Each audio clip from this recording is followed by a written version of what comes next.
محمد وعلى آله وصحبه أجمعين. اللهم إنا نسألك الهدى والتقى والعفاف والغنى. اللهم إنا نسألك علما نافعا وعملا متقبلا ورزقا حلالا طيبا. اللهم إنا بالعلم وزينا بالحلم وأكرم التقوى والاستقامة. اللهم أولادنا وتلاميذنا وأساتذتنا من أهل العلم والخير والقرآن، ولا تجعل أولادنا وتلاميذنا وأساتذتنا من أهل الشر والضيق، وفي الآخرة حسنة وقنا عذاب النار. وصلى الله على سيدنا محمد وعلى آله وصحبه وسلم. سبحان ربك رب العزة عما يصفون وسلام على المرسلين والحمد لله رب العالمين. ربنا تقبل دعاء ببركة الله. Assalamualaikum warahmatullahi wabarakatuh. Ada beberapa hal yang akan saya laporkan dalam kegiatan diseminasi moderasi beragama pada hari ini. Yang pertama mengenai keanggotaan atau peserta yang hadir pada kesempatan kali ini. Saya sampaikan kepada Kepala Kemenag Kabupaten Sumeneb bahwa anggota MGMP yang tergabung dalam grup MGMP itu sebanyak 132 orang yang terdiri dari PNS, P3K dan non-PNS, dan juga ada yang sertifikasi dan non-sertifikasi. Yang hadir, yang bersedia hadir pada saat ini itu kurang lebih sekitar 53 peserta yang sudah nulis di grup kami. Selebihnya banyak yang minta izin, termasuk dari kepulauan.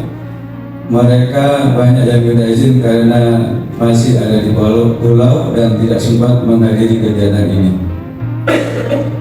Kemudian waktu pelaksanaan pada tanggal 1 Agustus ini terkesan mendadak karena biasanya MGMP kami mengadakan kegiatan itu pada minggu kedua, setiap bulannya itu pada minggu kedua, karena satu hal dari sekretaris minta untuk diadakan pada minggu pertama dan bertepatan pada tanggal 1 Agustus 2024.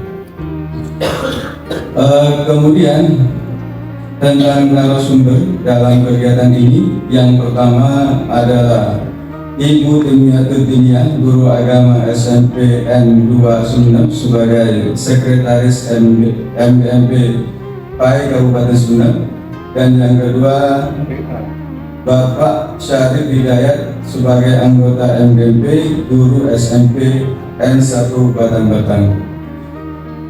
Inilah kemudian sumber dana dalam kegiatan ini adalah dari sumbangan peserta yang biasanya setiap bulan iurannya 15.000. Kalian yang saya hormati, marilah pelaksanaan workshop ini, diseminasi moderasi beragama, dalam arti lainnya yaitu menyebarluaskan ide, gagasan, dan kreativitas Bapak beserta Ibu selaku guru agama. Berbahagialah karena antum-antum sekalian ini adalah ditakdir oleh Allah menjadi guru agama. Insya Allah dalam kreativitas kita selalu ngabdi kepada negara dan juga ngabdi kepada ikhlas kalimatillah, mudah-mudahan dicintai oleh Allah Subhanahu wa Ta'ala. Yang terhormat Al-Mukarram Kiai Haji Abdul Wasid MPDI, kami persilakan.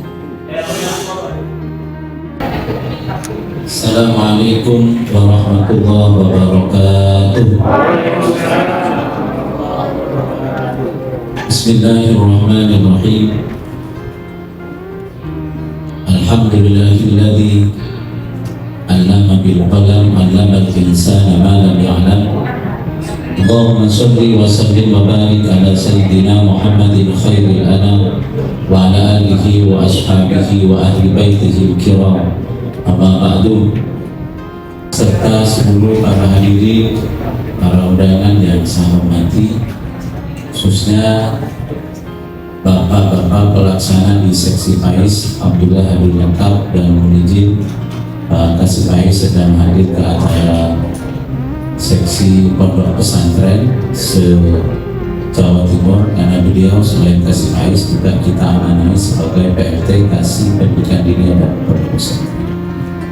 Bapak Ibu yang saya hormati, alhamdulillah bersyukur pada Allah Subhanahu wa taala pagi hari ini kita mendapatkan nikmat mauna dari Allah Subhanahu wa taala, sehat walafiat, sempat dan mau hadir pada acara workshop dan diseminasi moderasi beragama serta juga pengembangan perangkat pembelajaran MPAI.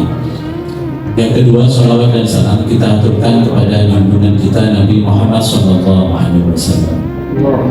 Bapak Ibu yang saya hormati, tentu hadirnya guru PAI ini kalau kita baca lebih jauh secara substansial, maka para ajunan adalah merupakan penegak moral generasi bangsa di masa yang akan datang. Dan ini bukan sekedar satu untaian kata yang lebay, bukan, tetapi memang kuncinya ada di guru PAI. Karena di sekolah yang mengajarkan agama Islam, yang mengajarkan moral, yang mengajarkan akhlakul karimah, para ajunan selaku guru PAI. Sehingga tentu memang pertanggungjawabannya fi dunya wal akhir. Dunia panjenengan harus mengumpulkan berbagai perangkat pelayanan pembelajaran, administrasi pembelajaran, itu bentuk pertanggungjawaban kita. Juga di akhirat kita juga pasti diminta pertanggungjawaban oleh Allah Subhanahu wa taala. Karena kullukum ra'in wa kullukum mas'ulun an ra'iyatihi. Wal ustadu mas'ulun an jami'i talamidihi. Kira-kira begitu Bapak Ibu. Tapi yang terakhir bukan hadis. Bapak Ibu yang saya hormati, sehingga maka dari sini karena ajunan penentu akhlak dari generasi bangsa di masa yang akan datang, maka komitmen para ajunan dalam melaksanakan tugas, dalam mengajar di dalam kelas ini sangat penting menentukan bagaimana bangsa Indonesia di masa yang akan datang. Karena apa? Setiap apapun persoalan di negara ini, di Indonesia, terakhir tumpuannya pada pendidikan. Dan banyak persoalan yang berkaitan dengan masyarakat, dengan generasi muda lebih-lebih, tumpuannya kepada pendidikan, dan pendidikan tumpuannya pada persoalan moralitas. Persoalan moralitas, maka basic utama adalah pendidikan agama Islam. Pelaksana pendidikan agama Islam, ajunan yang ada di depan saya semua. Di berbagai berita saya kira seperti itu. Makanya kemudian penting komitmen ajunan pada tugasnya, peningkatan kompetensinya, kompetensi keahliannya, bagaimana penguasaan pada materi ajar itu harus betul-betul luar biasa, betul-betul tafaqquh fiddin. Karena tidak mungkin kita mengajarkan sesuatu yang tidak kita pahami. Maka kalau kita mengajarkan sesuatu yang tidak kita pahami, maka sanakunu ustadan mudillan adal wa yudil. Jadi kita akan menjadi guru yang balun mudil, sesat menyesatkan. Sehingga peningkatan kompetensi keahlian ini menjadi sangat penting ajunan mengajarkan pendidikan agama Islam. Sehingga guru yang baik adalah guru yang terus ingin belajar. Dan barang siapa yang sudah merasa sudah alim, maka dia betul-betul tidak alim. Ini yang pertama yang mungkin kami sampaikan. Kemudian yang kedua, dalam hal pengetahuan keagamaan kita, jadi kaitannya dengan acara ini tentang penguatan moderasi beragama bagi guru PAI. Jadi moderasi beragama ini sebenarnya menjadi satu kebutuhan kita sebagai umat beragama yang ada di negara kesatuan Republik Indonesia. Dan moderasi beragama ini bukan mazhab baru. Yang dimoderasi bukan bukan ajaran agamanya, tetapi pemahaman kita tentang agama. Sehingga kita kemudian tidak terjebak pada satu paham yang ekstremis, mudah mengkafirkan orang lain, memusuhi negara, mudah menyalah-nyalahkan orang lain tanpa satu pijakan yang jelas, atau bahkan kata saya tadi mengkafirkan orang yang sesama Islam. Inilah Bapak Ibu sekalian, makanya moderasi beragama ala madhabi Kementerian Agama bahasa saya, ada 4 indikator, sehingga dari indikator moderasi beragama ini konkret kita moderat apa tidak terukur. Terukurnya dari indikator. Kalau dalam bahasa Yunan ketika dulu masih RPP itu kan ada indikator. Ini siswa memahami, ini bukan bahasa indikator abstrak, tapi siswa mempraktekkan sholat. Berarti kalau bisa praktek berarti paham. Misalnya begitu. Sehingga dari indikator ini yang pertama yang penting saya jelaskan hari ini, indikator moderasi beragama yang pertama adalah komitmen kebangsaan. Maka kita sebagai seorang muslim yang moderat mestinya kita cinta pada tanah air kita Indonesia, tidak membenturkan antara agama dengan negara. Agama menguatkan negara, negara membackup agama. Kita tidak akan bisa melaksanakan satu kegiatan kemasyarakatan, keumatan, keislaman dengan baik, dengan meriah kalau negara ini kacau balau, tidak aman. Jumatan tidak ada, Idul Fitri tidak terlaksana, Maulid Nabi apalagi. Bayangin saja kayak COVID kemarin, susah gitu.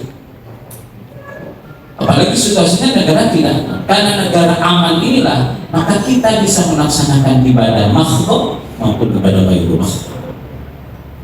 Termasuk juga di negara ini kita itu lahir, hidup, makan, bahkan gaji kita juga dari pemerintah Republik Indonesia. Apa alasan kita untuk membenci negara?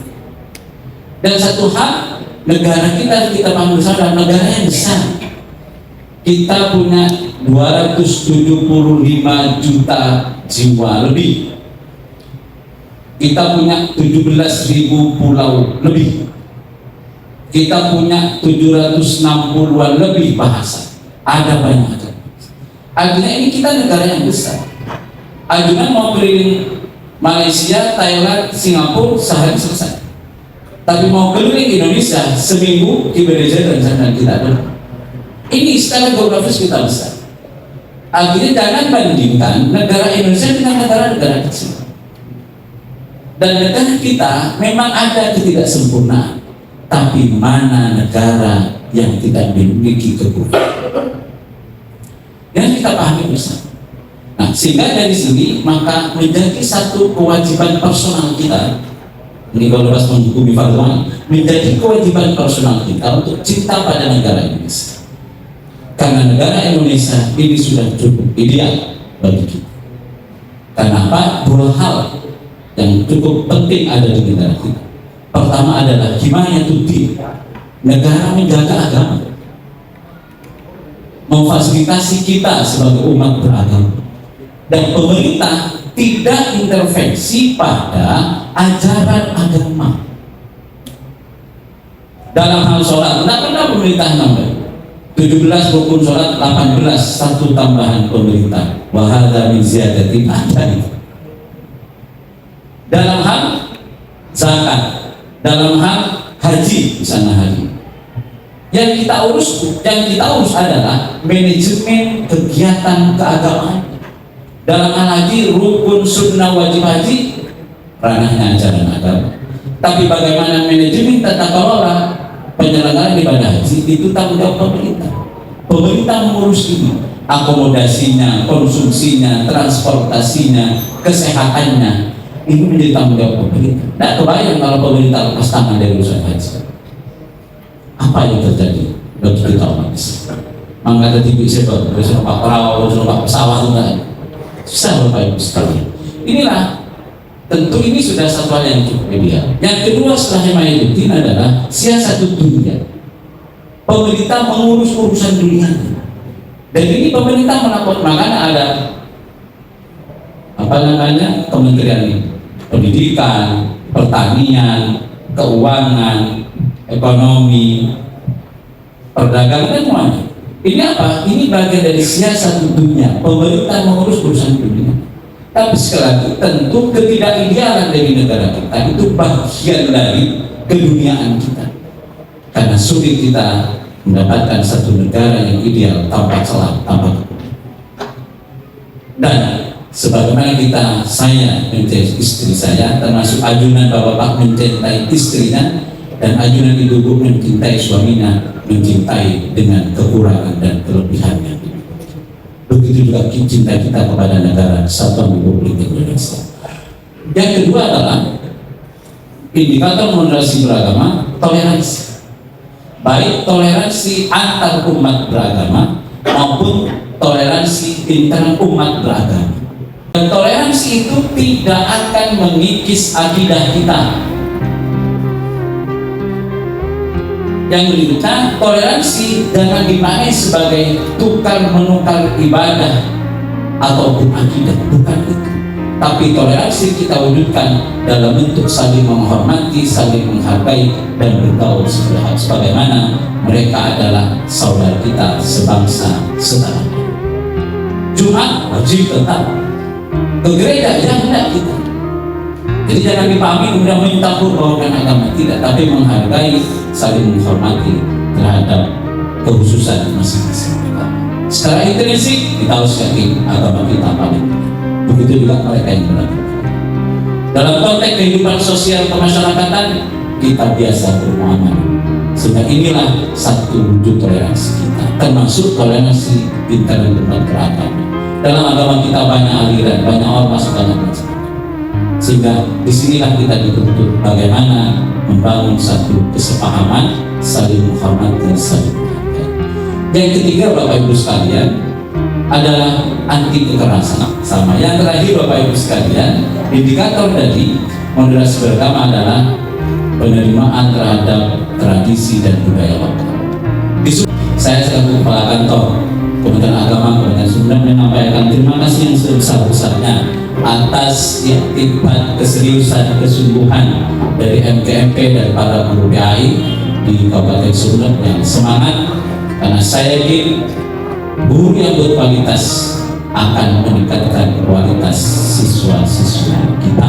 Dan jangan lupa juga ikut mendoakan mereka. Al-Fatihah.